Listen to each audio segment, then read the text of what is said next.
true self is without form. Bonjour tout le monde, on se retrouve aujourd'hui pour parler d'un nouveau héros Overwatch. Aujourd'hui, le moine robotique, Zenyatta. Tekarta Zenyatta est un moine omniaque né au Népal et qui a seulement 20 ans. Ouais, on dirait pas quand on le regarde comme ça. Et il est affilié aux Shambhali, une sorte de secte de moines robotiques. Les Shambhali sont un groupe de moines omniaques qui se sont établis au Népal et qui ont décidé d'abandonner leur existence préprogrammée afin de s'éveiller à leur spiritualité, étant convaincus que sous leur apparence robotique, ils possédaient eux aussi une âme. Tekarta Mondatta, frère de Zenyatta et leader des Shambhali, cherche à ramener l'harmonie entre les humains et les omniaques depuis la guerre, car les tensions existent toujours. Son frère Zenyatta ne partage pas totalement ses opinions. Bien qu'il préférerait lui aussi ramener la paix, il pense que ça ne doit pas se faire par des discours, mais plutôt par des actions et par l'implication des humains et des omniaques pour ramener une paix durable.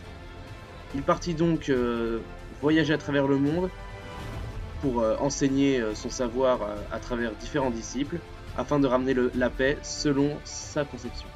Bien qu'il soit un pacifiste, Zenyatta n'hésitera pas à se battre pour protéger ses valeurs, et il restera un adversaire qu'il ne faut pas sous-estimer. Regardons alors de plus près les compétences de Zenyatta, à commencer par les orbes de destruction qui sont ses armes principales. Il peut les tirer de deux manières, une à la fois ou alors 5 d'un coup. Ce sont des orbes qui font assez mal, surtout le deuxième mode de tir, bien qu'il soit très lent. Les boules par contre mettent un certain temps avant de toucher la cible, donc il faut plutôt anticiper les mouvements de ses adversaires. La première compétence de Zenyatta est l'orbe d'harmonie. Il peut donc cibler un allié et lui envoyer une orbe de couleur jaune qui va alors le soigner en continu jusqu'à ce qu'il meure ou que Zenyatta meure. Ça peut être très pratique car Zenyatta n'a pas besoin d'être à côté de ses alliés pour pouvoir les soigner. Il suffit juste d'avoir un instant en champ de visuel pour leur envoyer cette orbe. Sa deuxième compétence s'appelle l'orbe des discordes.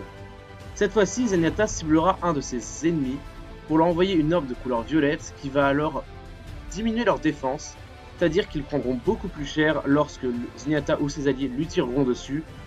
Donc quand vous sentez que vous êtes touché par une orbe de destruction de Zenyatta, ne restez pas dans la ligne de mire de vos ennemis, je vous le déconseille vraiment.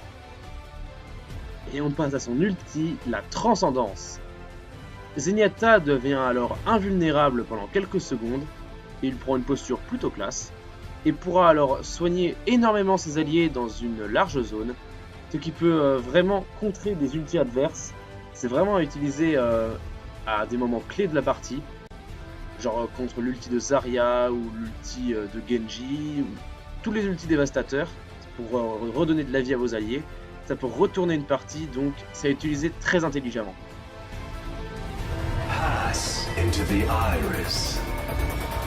C'est donc ici que se termine notre vidéo sur Zenyatta, le moine robotique qui proclame la paix entre les peuples à travers le monde.